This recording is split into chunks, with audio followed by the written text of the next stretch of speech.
Hey everyone, Tactics here with a quick video just going through the new Torghast mode on the 9.2 PTR, the Jailer's Gauntlet. A note before getting into it, you can always check out all of my testing over on my Twitch channel at Tactics, whether it be PTR stuff or high Mythic Plus keys or Mythic rating from a Guardian POV. You can find that all there, so if you're interested, please do check that out. But with that said, let's get into the mode itself. So it is a boss rush mode. You won't be fighting any trash at all in here. No huge sprawling floors, traps to avoid, nothing like that. Just bosses. And to be 100% honest with you guys, it's actually pretty fun. Probably what Torghast should have been from the very beginning. Doesn't feel like a slog at all. You get right into the action every time, and I thoroughly enjoyed it. And it's not something that you're really going to burn out on either, because outside of the cosmetic rewards that it gives a little bit of soul ash and soul cinders, and nothing else. No player power whatsoever.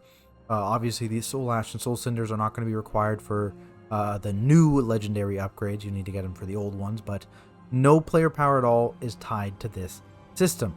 Let's talk through a little bit of how it works. Progression is a bit like twisting corridors, where there's 8 layers, and you'll work through them, and you'll get cosmetic rewards every 2 layers, including a pet, a Hearthstone toy, a Gauntlet runner title, and a giant mall rat mount at the end. Like I just mentioned, you also get a chunk of Soul Ash and Soul Cinders at the end as well, which is probably going to be a pretty fast way on new characters to build up that currency to upgrade your legendaries to the old levels, because it's fairly quick and you get a decent chunk. So definitely going to be a pretty nice way of grabbing that. But if you are someone that is just completely sick of Torghast and don't care about these cosmetics whatsoever, you can just completely ignore this mode. You don't need to do it. You can just pretend it doesn't exist, and that's just fine. Won't affect you power-wise whatsoever. Within each of these 8 layers, there's going to be 8 floors, each with bosses, and there's a vendor on every floor as well. Depending on which layer you're on, there may even be 2 or 3 bosses back to back on a single floor before you're able to move on to the next one.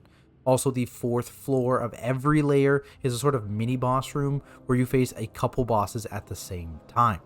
In terms of powers, you'll start your run with 3 right away, right at the entrance, and then of course all the bosses will drop a power, and you get a guaranteed epic power at the end of every floor, which really lets you ramp up in strength pretty quickly over the course of your run, and it gets pretty wild and out of control very fast, and it's very fun.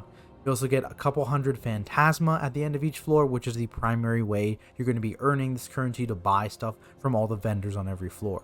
It also goes back to the original death cap Torghast had on each floor, so if you fail to get through it 5 times, your run is done. The Terragru comes and eats you, even though he should be dead, but you know, we'll ignore that for now. You also won't be able to benefit from any of the Box of Many Things powers, which honestly is probably a good thing, as it means you won't need to spend a lot of time powering it up just to be able to compete on newer characters. Overall, I had a great time in this mode. It's really fun. It doesn't feel long and drawn out like the regular Torghast mode kind of does to me. It has absolutely no player power tied to it whatsoever, so it can be totally ignored if it's not your thing, and that's pretty much all there is to it. So, as always, if you enjoyed, be sure to leave a like and subscribe to the channel for more 9.2 PTR news. Again, you can check out my Twitch as well, streaming all that stuff over there at Tactics, so feel free to stop by and say hi. Otherwise, thank you all so much for watching, and I'll see you in the next video.